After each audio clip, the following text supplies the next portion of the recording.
Are you struggling for consistency in your sim racing? Does your iRating look like a roller coaster? If so, we have good news for you. The way to get more consistent is to first understand what you're doing differently than the professionals. And VRS is the answer. With our competitive subscription, you will have the telemetry, setups, tutorials, and everything else you need to fully analyze your driving. Our data packs and the ability to compare your driving with the best in the world will show you exactly where to adjust your inputs, change your driving line, and shave seconds off of your lap times. And our powerful and precise Direct Force Pro wheelbase and precision pedals are being used by some of the world's best drivers. All these champions agree that VRS hardware is not just the best on the market, it's also priced well below the competition. So if you're looking to upgrade to direct drive and the best pedals in sim racing, VRS is your answer. If you want to get better, get faster, and make it happen sooner rather than later, you owe it to yourself to find out why so many people are switching to VRS. You'll be so glad that you did. Visit www.virtualracingschool.com and learn why the best use VRS.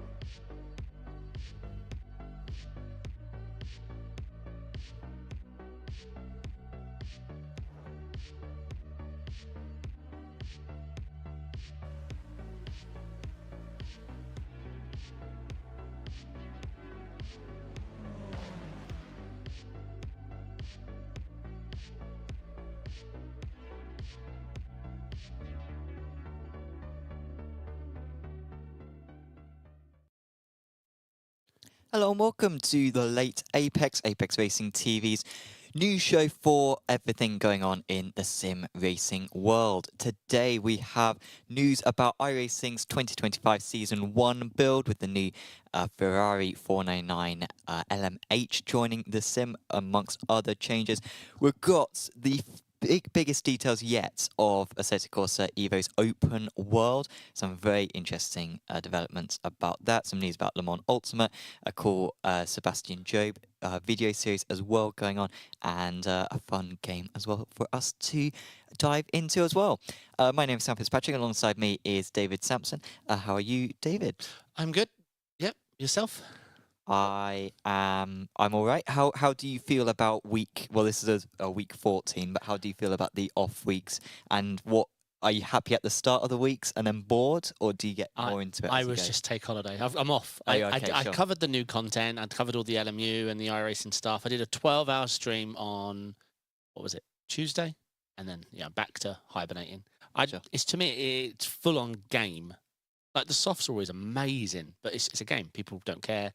And the reason the softs are high is because people are driving on their actual main accounts. So, yeah, it's just not for me. Yeah.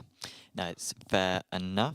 But I'm sure everyone's been getting into the new content. And of course, just a thanks as well to Apex Racing Academy, who sponsor this episode of the podcast. And of course, do check out apexracingac.com. If you use the code ACBF2024, you will get 40% off a annual silver subscription, part of the Black Friday deal, which I think might be over by the time we next do a podcast, so make sure to take advantage of that very, very soon.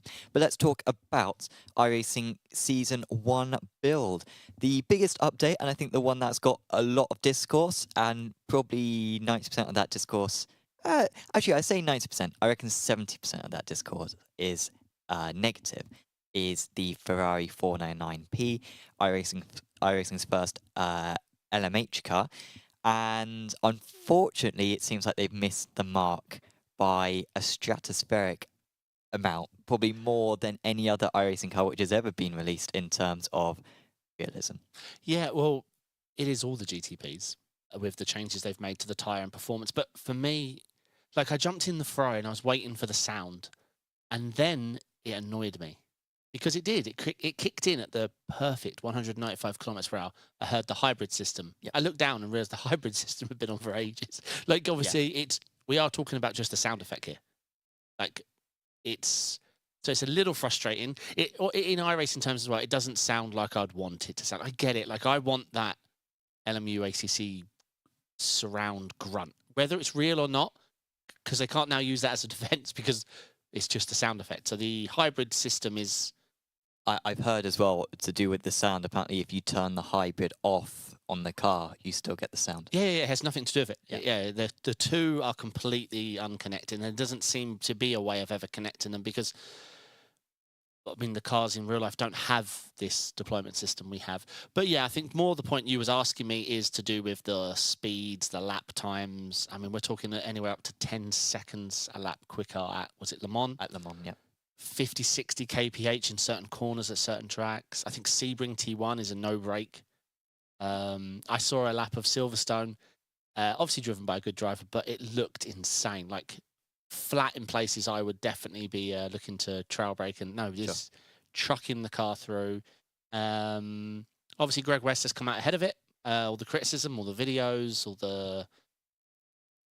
the unhappiness. And he didn't really... I mean, lots of people got excited, like, oh, yeah, the hybrid's going to be fixed. I was like, no, they're not talking about the hybrid. They're talking about the unrealistic lap times, which is a bit frustrating because we've lived through this, right, where they nerf things. This is what we don't want to happen again. We've lived through this for years where they're like, oh, we can fix it. Well, nerf aero or nerf top speed or nerf. And we ran a few seasons or even years in some cases of just nerfs, and nerfs make things worse. If you need things from the ground up to be worked correctly. Like we're in the sim. Wouldn't it be nice if we rock up at Daytona and one of the cars is too slow, they give it an engine improvement? I know you can't do that in real life. You can't walk up to Ford and like, yeah, we're going to need you to pick it up 6, 7 kph on the engine. But rather than nerf every car, just bring that one crappy car a little quicker. I'm not saying it should be that way. I'm just saying would be nice to think different for once. And I think it's important as well maybe to acknowledge as well that iRacing generally does make their cars too quick. Like I think when it comes to GT3 cars, they're a bit too quick. I remember when the F1 cars came out, the Mercedes F1 cars, and they were 2-3 seconds a lap too quick, and you'd be going around corners on an out lap the first time in the car and you'd be going easy flat, when in real life that would be a tricky to go flat out corner. So it's not the first time, but it's never been, I think, on this scale in terms of getting it quite this wrong. Traction.gg did a very good article about the battery deployment and how it differs from the GTP cars to the LMH cars, and how iRacing has basically omitted any nuance when it comes to that. So the fact that with LMH cars, it's a deployment to the front tyres, but it's only deployed, like you said earlier on, was it 185? 195 kilometers an hour. Yeah. And how, that's not really something that they've gone down the route of. I have heard people love driving the car. Like, I've heard... Yeah, it has low downforce. Yeah. Like, people are like, absolutely what? So, is there an argument to say, you know what? Yes, it's not realistic, but it's fun to drive, and therefore it's fine because... Yeah, I mean, there's always two camps, right? They took draft away from us in GT3s a long time ago and claimed realism. And people argued, yeah, but what about the fun element that you've just destroyed? Because I always felt the draft was a bit too strong. It's a GT car, after all. Maybe if it was set to an 11 out of 10, they could have set it to a 4 and we'd have all been happy. But they set it to a 0. Sure.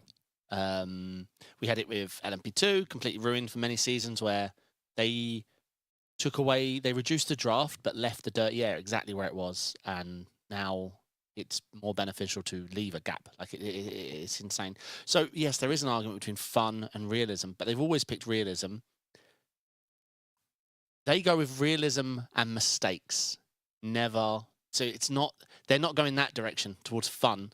It's realism, but they've made a mistake. Sure. So if they were to find, they're never going to, not with iRacing, no way. They hold themselves to the standard of realism. We have IMSA, we have the licenses, we have all the multi-class aspect, and their track decisions, everything based on the relative difference in speed of the cars. Because LMP2s have taken a huge nerf this season with their acceleration and top speed. So there does need to be that balance. I have no idea what it means, what they're going to do to fix it. Are they going to rework them for the ground up? I don't think Greg's words I'm speaking for myself, not for Greg. I do not think he was answering deployment things. I think he thinks the average sim racer is not intelligent enough to manage the electrical and the fuel. Because I don't think people realise, if you run out of electrical energy, you are disqualified. Sure. You can't clutch and you can't go top. If you run out of electrical equipment, you are DQ'd. That is how it works. Yeah, so you have to get that ratio of fuel to deployment right and set it yourself, and can be affected by lots of things in the race. So in LMU, they have that. If the second you run out of electrical deployment, disqualification. You're out. You broke the rules. It's there for the bop, right? That's my general impression, that iRacing don't want to have the full deployment system. I mean, let's face it, LMP1 was tricky your first 20 races to understand the automatic deployment, the manual deployment, all that in between where you could have it semi-automatic and have manual. And yeah, it was very confusing. So yeah, that's the 499p. Let's see if there are any changes. It might well be next week that we are talking about the changes which has been made to the car. What? Sorry, no. This week? No. You don't think there'll be any changes this week? When do you think would be the soonest change? End of season. I think if it's that drastic. So you think it's going to be that quick? No, I think we have to wait a whole season. So, I mean, you think the car's going to be that quick for all the season. next 12 weeks? Yeah, Greg's a stippler for championship points, so I think they don't like changing the fundamentals of the car mid-season. That's the impression I always get. Okay. If they could just go down the nerf route, but then it's bad for everyone. Sure. If they just deliberately make the cars worse to fit the lap times, then they're worse to drive, and it makes... But, I don't know what the situation with Daytona 24 is, but this would mean the Ferrari couldn't run in Daytona 24. No, all the GTBs are too quick. It's not just the Ferrari. Sure. Yeah, I guess. Yeah. It's just the Ferrari's the headline that people were excited to drive, and now they're wondering why they're going so quick. So why is the LMP2, you were saying earlier on that the LMP2 is slower? Slower, yeah. And that's what I've heard from a few other people as well. So considering that it's supposed to be the tyres which have changed. No, they completely reworked the LMP2. Of all the changes on the deployment, on the schedule, the LMP2 is the most reworked car on the service. Sure. Yeah, it looks like a complete ground-up rebuild. So I haven't had much time driving it. This is what I'm hearing. Slower acceleration, slower top speed. And yeah, the tyres have changed. A bit more forgiving. Start a little colder. That's the general vibe I'm getting.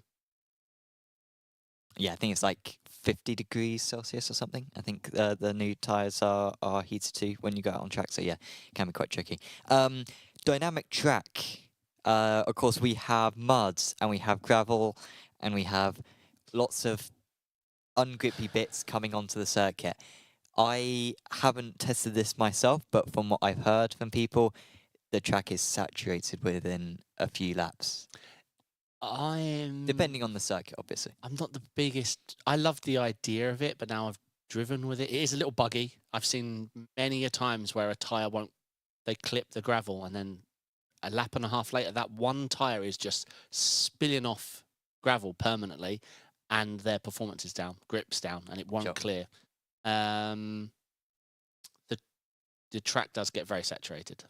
Now, I don't have the biggest experience on what it's like to drive, and I've only done, say, 6-7 races. And yeah, I think tracks like Laguna Road, Atlanta, we're going to see a lot of a different. Let's see. But at the moment, it gets really messy really quickly, and I don't think it's the prettiest implementation. And there are a few weirdnesses, like if you change, what's it called, groups, you know, where you can drive on your own, but you're on a session that's shared. If you're driving around and someone oh, okay, sure. It flings up, like, but you don't see the car. In lone qualifying, I don't know. Oh, okay. It's a good point, though. I don't know. But in the practice servers, when you join an official practice server and you're in, the practice servers, when you can change your group, you can't see anyone, but you can see the debris they kick up. And yeah, it's a bit weird. Sure. I get why, though, because you are that feature was designed that way. You are sharing the exact same conditions. You just can't see each other. Obviously, now we've got a bit of a catch-22. I've driven Suzuka and I saw puffs of thing ahead of me. Yeah. Bit strange. Well, I mean, I was doing Porsche GB qualifiers last week, and I'm very pleased that this wasn't a thing for that. Obviously, you had a little bit of, muds and dirt and stuff coming onto the circuit. but it wasn't to this extent. Otherwise, yeah, you would have to be quitting the session, hoping that it refreshes, joining back to the session, and then going again. Seen Le Mans has been deliberately designed to start very saturated and dirty. That was their example, wasn't it? The Mulsanne straight, so that the side of the circuit on the red bits is already something you don't want to go on. I like the idea. Let's just they should have dialed in maybe a little slower. Let's see. And we can't be having this bug with because it didn't look. Yes, it could just be a 2-part bug with graphical and grip, but I mean, the tyre just wouldn't stop spilling debris the whole lap.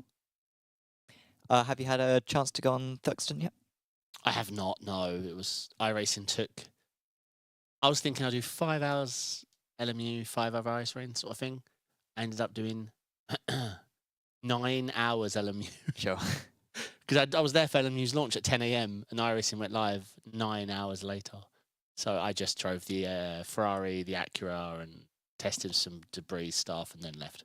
No, it looks pretty though. It really does look pretty.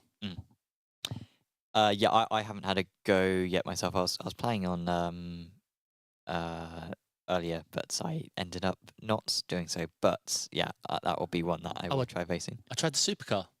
Holy moly, yeah. Man, that wakes you up. Even in third gear coming out of the pits, like, that thing's dangerous. I assume you did it in Bathurst. No, there was sessions up for VIR. Which was equally as tricky. Oh, yeah, that's a very tricky track. Yeah, it took me a while, but I did actually get a couple of laps under my belt. But when I saw about 1.4 seconds off a 2.8k, I decided to leave. Because, let's move on from iRacing then. The headlining feature. Headliner? It was the headliner, yes. Assetto Corsa EVO. They have given us the best impression yet of what their open world is. I think there was already rumours about this because I think some of the little bits that they put in trailers have sort of hinted at this. But it's been confirmed that they got a 1,600 square kilometre area, open world area around Nordschleife. There was a post on Reddit which demonstrated the size of this and how big Nürburgring is, and that is the area. Not necessarily that exact area, it might be slightly to the west or north or whatever. It's insane. But that is the size of it. Yeah, this is great. And one of my favourite features has to be that they're looking to integrate IRL shops, suppliers. It's so cool. If you run a rental company, if you run a car modification company, you're going to get added in the game. Well, you can add yourself in the game. And then you can drive up, you can buy stuff from the shop. You can do up your car. It looks really fun. Yeah.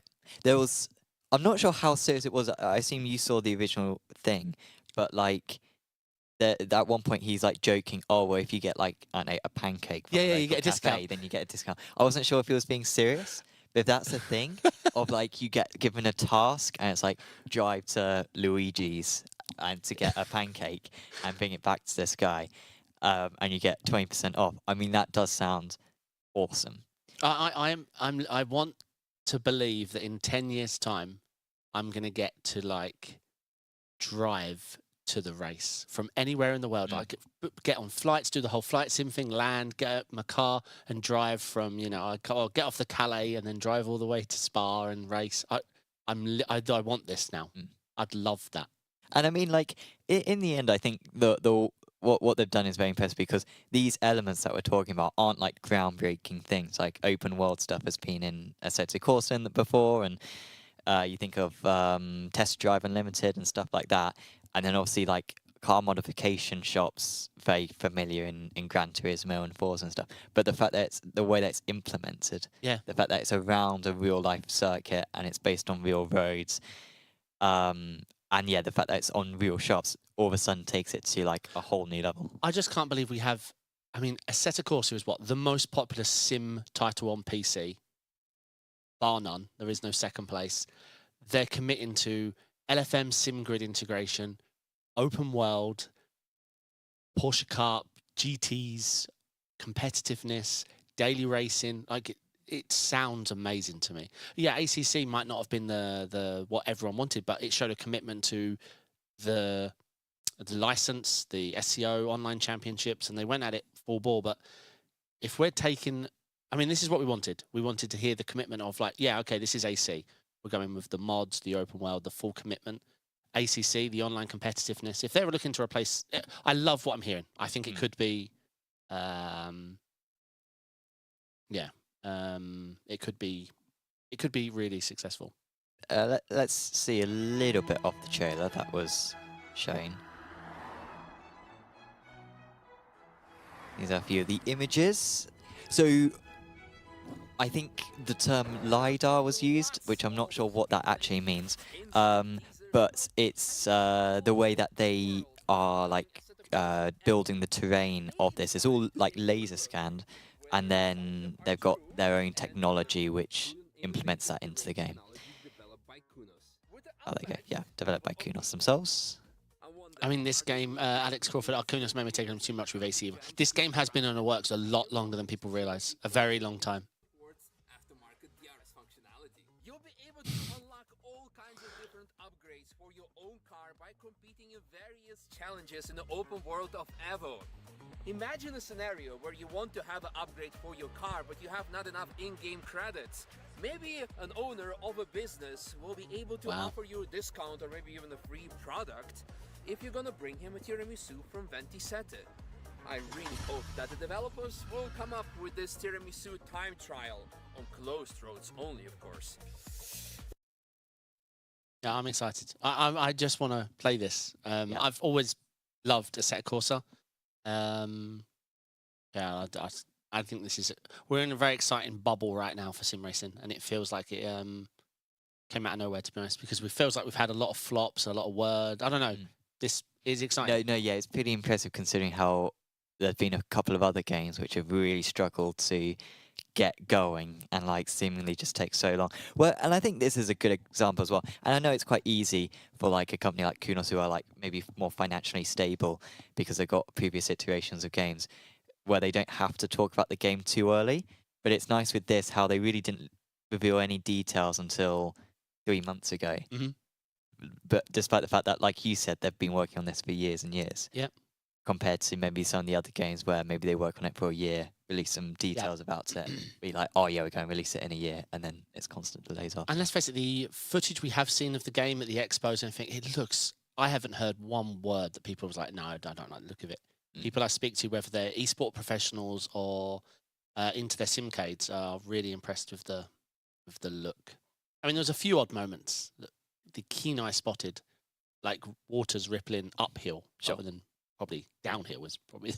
But then again, maybe the wind. Maybe they're like, no, if the wind's blowing that puddle that way, then we win. I need to test it. Get a leaf blower and make it rain. Yeah, you can buy a leaf blower, can't you? As long as there's a business in the game. Yeah, you can do that. Shall we play a game? Sure. So I don't know what it is. Let's play a game. So this game, I've created another game. So this is called What's the Sim Racing Brand? A late Apex quiz. And this is going to be up. I'm going to show you an image of a sim racing product, and I want you to name the company who makes that. A couple of years ago, I'd have been all over this. I'm not sure how you'll do on this. I could see you getting all of these right, or I could see it being quite tricky. So not the product name, just the brand. If you can give the product name, that would be impressive. But okay, we're just looking for the brand. I think there's 8 of these or so. Let's go. So let's go for the first one. Nice and easy to get started. I'm hesitating just because I want to be sure that's VRS. That's VRS. Do you want to go for the title? That is the VRS Direct Force Pro pedals. Well done. Cool. So that, to be honest, last week we had the IndyCar 500. Yeah. Versus, and I thought, well, okay, I'll just put in an easy one. Yeah. So I am quite grateful that you've got that one. It was so easy, I thought it was a trick question. Yeah. That's why I hesitated. Yeah, that's why I hesitated. I'm not going to double bluff or anything. Okay. Next one. Bit more tricky. No, that's GSI. And it's the Hyper SL. you're not far off. It's the Hyper. Yeah, the P1. SL's the one without the screen. Okay. But no, that's you still get the point, so that's all good. Awesome. Next one.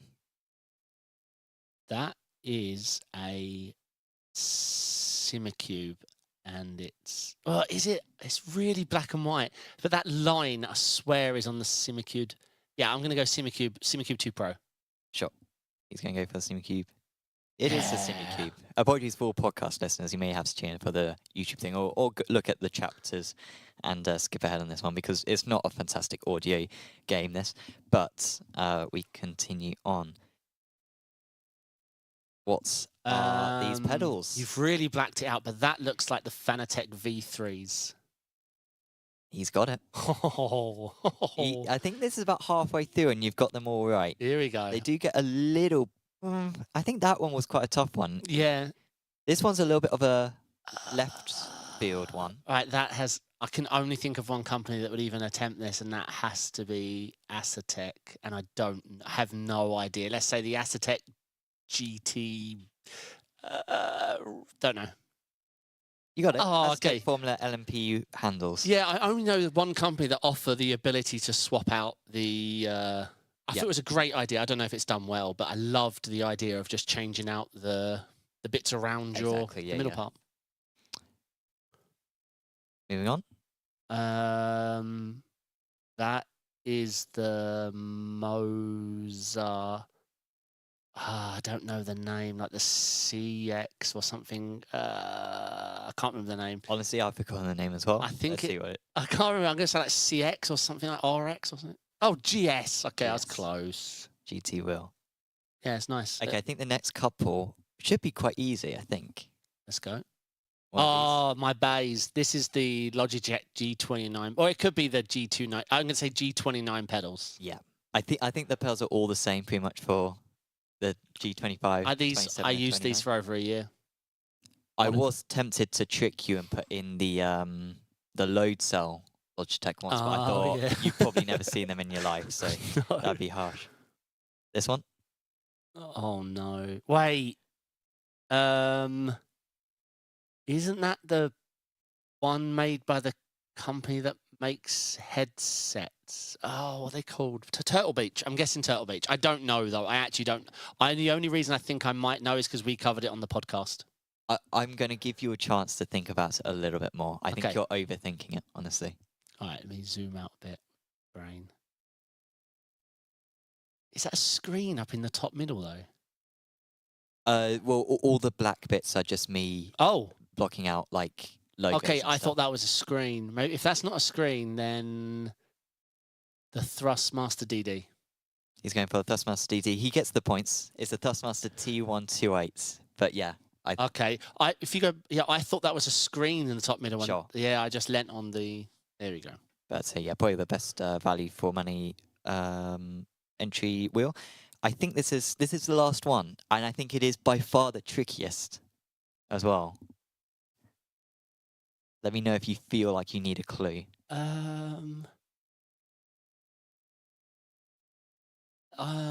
That QR looks like a Moza QR or the new VRS QR. I don't really recognise the DD shape. It looks Simcube because of the line, but the line's grey, not white.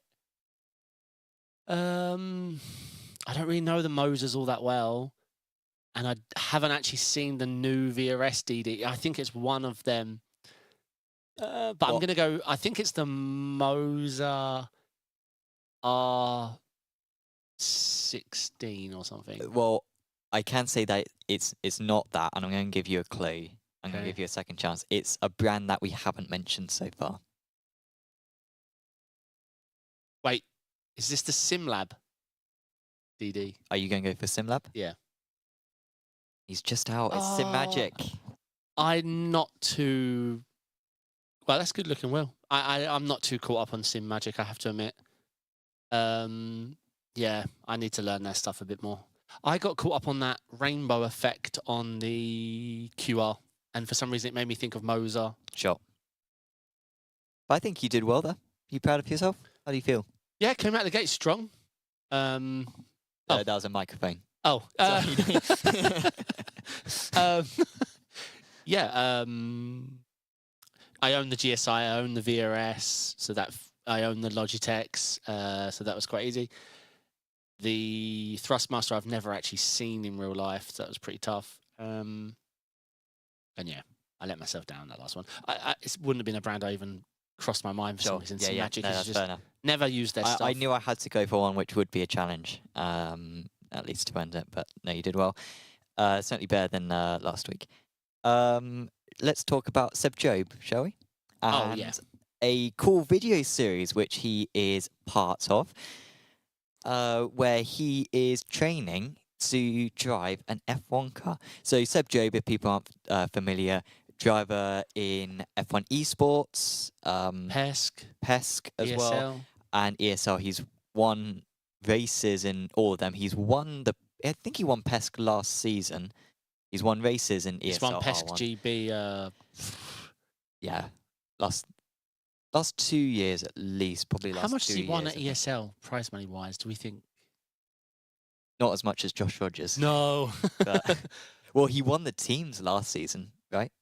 Right, yeah. So Redline were very strong. But he's made some money in his career, sim racing, 100%. Yes, yeah, hundreds of thousands. And I have a list of 5 drivers, which I'm not going to name right now. Perhaps we'll do another game. And he is number 1. I'm a super Josh Rogers fan, and he is.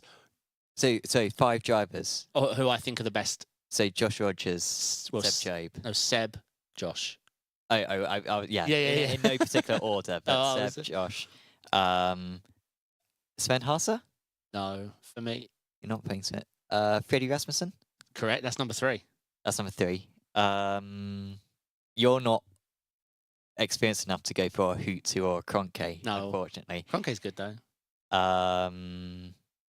Benneker. Okay, yeah, Benneker. And Sam Fitzpatrick? no, 7th, I think. Oh, okay, sure. Yeah. That's fair. I think I did put Dara McCormick as number 5. I'd need to check. Sure. I did make the list recently. I'll come back to But it. no, if I think remember. those other 4 are very, very good. By the way, Logie asked in chat, are we going to see the new VRS base and wheel on Apex Racing TV yet? So we don't have them here. However, you can try them out at the Apex Racing Sim Centre in Corby. Just come down. We actually set up a rig with the wheelbase and new wheel rim a couple of days ago. So if you go over to apexracingsim.com, you can book a slot. You can use the rigs for half an hour for free if you want to try out the VRS equipment. And yeah, we do have the new wheelbase and wheel rim. So if you're in the East Midlands in the UK, then that is a potential for you to try now. But yeah, so yeah, Seb Job is a very good driver, and he's part of a 4-part documentary series where he goes from a Porsche Cup car to a Formula 3 car, so a Formula 3.5 car to an F1 car. Do we have the trailer to show people? It is pretty high. I did not find the trailer, but I'm pretty sure I can find it quite easy. I watched episode 1. I have yet to watch the other ones. They are already all out. So I think the trailer was on Twitter. A Twitter video. Hold on, I'll find it. But one of the things that I noticed about it was the incredible cliches. They hit all the cliches when it comes to it. They mention the whole thing of, oh, well, in a sim, you can crash and reload, but in real life, you can't do that. So I like that cliche. You got the people saying about real life stuff, oh, that's just like it is in the simulator. That's so cool. You got people in the real world saying, oh, yeah, it's getting better and better as a sim. I sent you the trailer. Ah, cool. It's a Twitter video, so, you know, it's becoming more and more popular, this Twitter video thing. X, of course.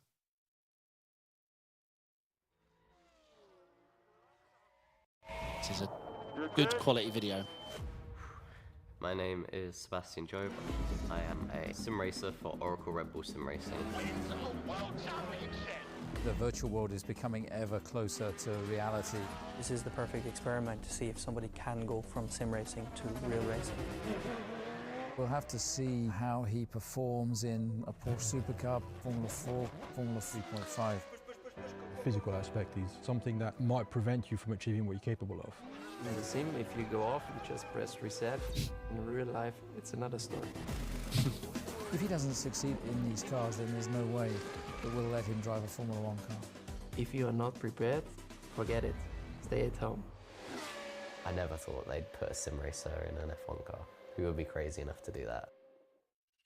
It's awesome. Yeah. And it's really cool to see Seb of all people to be in there, because I think if you want to see any like sim racer get into a real life car, yeah, it would probably be Seb in terms of the guy you'd want to see have a go. So yeah, really cool that he's got that opportunity. I watched episode 1. It's very good. It's a bit it's very well produced. It's a bit sort of predictable. Like I said, a lot of cliches, a lot of, wow, we didn't think that you'd be this good, but you really are very good, and that sort of thing. And the fact that he gets within like half a second of like a full-time driver in the car. And of course, to us, we're not surprised because we know how good he is. And we've seen this type of thing before. But speaking to ESL and Munich, speaking to other pros, not going to name names, when I was asking about different drivers, every time the Sebi discussion came up, there was like, or even when I speak to Jamie, Kev, it was like, you can, in practice, like raw practice, we can get the Sebi time, but Sebi's going to bring that time in qualifying. Sure. Like, no questions asked. Like, you have to be at your best. And he, in qualifying to him, there's no, like, it's just delivery. That's, I think, where because, I mean, we've watched how many ESL events, qualifying being an insanely small margin. And you can say, I'm only 8 thousandths off pole when I'm fourth. It's like, but that's the problem. You're 8 thousandths off. You needed those 8 thousandths. Yeah. And that's why you'll find Sebi on pole. It's impressive. Very impressive. I think Verstappen has probably got taken a lot of credit for this. Of course, they are teammates, him and Job. And it's clear when you see Christian Horner in these videos that he's just after all, because this would have all happened, say, in, I don't know, June, and then clearly in like September, they've got Horner to go, oh yeah, we just need a few cutaways where you're talking. So if you just, say some generic stuff about sim racing, then that'd be great. So like, I know, I wouldn't say there's anyone in the video who I really look at in terms of, oh, they were the driving force behind this. Whereas I think Max was probably the one who was like, you should, give him a chance and stuff. So yeah, that's pretty cool. And I think something that's going to happen a lot more because, Verstappen has talked a lot about getting his teammates into real life cars in the past.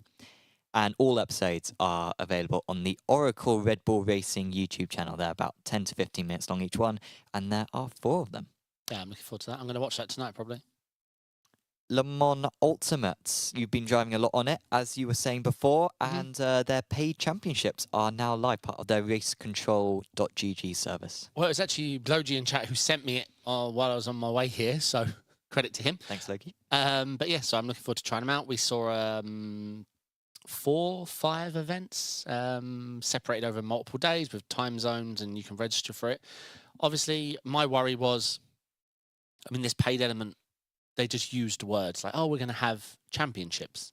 It's like, okay, yeah, but we need to see them. And now we're seeing them. They look good. They just need to make sure they're busy, and what we get from this, like the points and how long is this going to last? Like, because obviously their dailies are so appealing. Are these going to be special enough to keep people renewing the money? I'm looking forward to seeing over the next couple of months how it transitions out, because I'm impressed with their dailies. I don't like the term because it reminds me of Gran Turismo.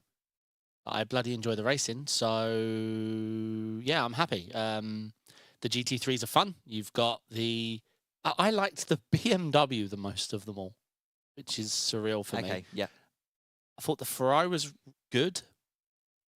I thought the McLaren, I wanted to like. I was wearing a McLaren shirt. I love McLarens.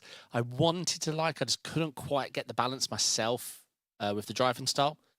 And the Corvette I did not like. Like, it sounded awesome, but the obviously it's fixed. I was only testing fixed, but the front would just plow and the rear would just kick, and I just don't like that way around. To be honest, it just was awful. But you don't mind it in iRacing, right? It's quite a neutral car for you in iRacing, right? What, the Vet or that style?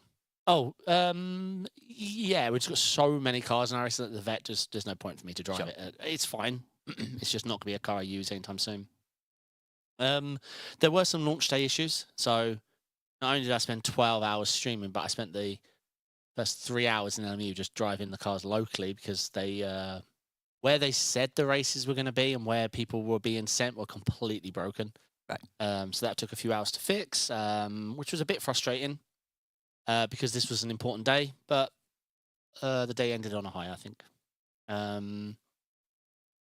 They were clear in their Discord and Instagram what was happening. But, I mean, if they're listening, wouldn't it be nice if you let us know in the game? Sure. Just a little message at the top. Anything. Yeah. Like, we could click on the championship and it was going to the wrong track and it was buggy and you couldn't join. But they let all that happen for hours. And they were like, in the Discord, yeah, we're working on it. Or on Instagram, oh, it's up now. Nothing in the app. Sure. What out of the paid championships, which are you looking perhaps to take part in, you reckon? Well, the ones I saw were, bear with me. And yeah, like Dave was saying earlier on, I think there's 4 or 5 of these championships, and they've got several races during the week on different days of the week. Here we go. So this is what I was sent. LMGT3 Fix. This is like the daily, essentially. LMGT3 Trophy. I assume the Open Series. Multi-Class Masters. So this is the Hypercars and the GT3s. And then the Le Mans Endurance Series, which is LMP2s and GT3s. For me, I'm going to gravitate towards the Fix because I have no idea about open sets in this game yet at all. But yeah, my favourite discipline in racing is multi-class, so very excited to, especially the Endurance Series, always being on a weekend. 6 rounds, 2 attempts. So I assume that's like your drop week. Like you can have one dropped, whichever your best 2 results. 3 attempts for beginner, 2 for intermediate, 2 for advanced. Sure. And I assume that's going to be your licenses as well. Sorry, I hadn't even thought about it. Bronze, silver, gold. Oh, yeah. But yeah, so LMU changed that. You can't have the licenses called bronze, silver, gold, and you denote them as beginner, intermediate, advanced. Because I've only just noticed the colour right now. So yeah, that would be nice to change. Just pick one. Do you think that's smart as well, preventing people from entering that top? Yes and no. Thing. Yes, when you're big. Yeah. At the moment, half the people I drive with on Discord and want to hang out with them, they can't bloody enter the races I want to drive. Well, so I end up... the entries on the graphic that you showed, it seemed a bit like True. the advanced one or the gold one was by far the lowest, despite arguably having the best time slots on the Saturday and Sunday. True. Yeah. Yeah, you're right. There aren't many gold. Yeah. Let's see. Excited. I really enjoyed it. It looks good, sounds good. The cars were fun to drive. The races worked. Yeah. Overall, I was pretty happy. Well, I think that is all the sim racing news for this week. Not too many stories, but the few ones that there were very engaging and I guess positive on the most part. Once again, thanks to Apex Racing Academy, and do make sure to use the code ACBF2024 to get 40% off a silver annual subscription by going to apexracingac.com. There is still more to talk about, however, because there was success for Apex Racing Team in the IMSA Global Esports Championship because they were able to claim a P3 finish. That was at round 2 of the season at Indianapolis. And yes, congratulations. Sorry, that's the wrong one. But there was the car. And yeah, they managed to get a podium. So congratulations to those guys. Wasn't a great round 1 at Road Atlanta. But yeah, much better round 2. And of course, they now have a break for the next few weeks until round 3 of the championship in the new year. In Apex Racing League, we have a new series. The Apex Racing Academy Porsche Cup Season 12 is coming on the 14th of January. It's a Tuesday night series, similar timings to what we're used to, and it's at 8 rounds, and it should just be a lot of fun. It has the format that you like in terms of the heat races where you got the short yeah, races, yeah. 2 heats, B final, A final. I like it. I thought it was GT Trophy up next. I must have got confused. I thought it was GT Trophy and... That's the next one. Oh. So I'm not meant to... I meant to say less. I mean, I've literally... it's in the Discourse. Okay, good. In terms of, like, the schedule and everything is in there. So, yeah, it's not much of a spoiler. But, yeah, that will be announced at some point next week. Awesome. Are you tempted at all? I haven't asked you about this series whatsoever, but I do know you like the Porsche Cup. Or are you less keen on the Porsche Cup now? No, I am tempted. I do enjoy the car. It takes me a little while to... I'd say it's going to take me less time to adapt to nowadays because I'm driving a lot more GT3s. Coming from a prototype into a Porsche Cup when you're slamming the brake and trying to use the downforce on entry where you can't do that on this car. No. I do enjoy the car a lot. I mean, if you want any tips, I'm, a Porsche Cup GB driver now. So are you actually in? I'm in. Holy moly! Well done. Congrats. So, 10th out of 12 out of the AMS. So don't want to. Wow. Don't want to boast too much. I'm sat next to a Porsche GB 2024 entry. I have to submit a photo of myself. Holy moly! That's how serious it is. I'm gonna get Lewis to do his graphics wizardry to cut out the background and stuff. We can use the green screen. My phone's going off for some reason. And Porsche, it's all my fans. Like, what can I say? No, congrats, mate. That's awesome. Congratulations as well to our drivers in the Apex Racing League Prototype Championship, because that ended last week. Norbert Tamas, Henning Schwebig, Alexander Delachaz, and Clement Quer. Their trophies have all been sent, and I reckon we'll probably get a post on Instagram of them with their trophies at some point next week. So congratulations to those. Yeah, that was fun. In terms of Apex Racing TV, there was a big crash. Oh. What, YouTube crash or? This worked fine earlier on. Not so happy now. Currently sitting. Oh, we got some spinning. It's a big one. Oof. Oh, and That's wow, Schwenkler. Larry looks like Schwenkler was involved indeed. Lucas Rigoda. Wait, nice some people slowed for it. Looks like Dan Carrillo Should get given a medal for that. Well, to be fair, part of the reason why they did slow is because they have safety cars in that series. So there's no motivation of speeding your way through. Well, yeah, because when the safety car comes out, you're locked into that position. So you've got to send it, mate. Even if you pick up a damage. So you've got to go even faster. Even faster. Yeah, okay, sure. Because if you get through, as the safety car's called, again, pop those 8 into positions. their Discord and just say that. Tag the admins as well, just while you're at it, and just say, guys, just a tip. Yeah, just a tip, yeah. That is everything in the notes. Anything else you wanted to say? No, just if AC Evo listening, we would love to try it out tonight. Yeah. Oh, I'm not sure if I mentioned it earlier on, but... You've got early access? Yeah, I've been driving it for 2 years. The open world element is only coming out next summer. It's not coming in the early access in January. It's coming out next summer in terms of the open world. Did you not know that? No, I didn't. That's a shame. Big claim to say it. We've got 1,600 square kilometres of unfinished open world. Yeah. Oh. Okay.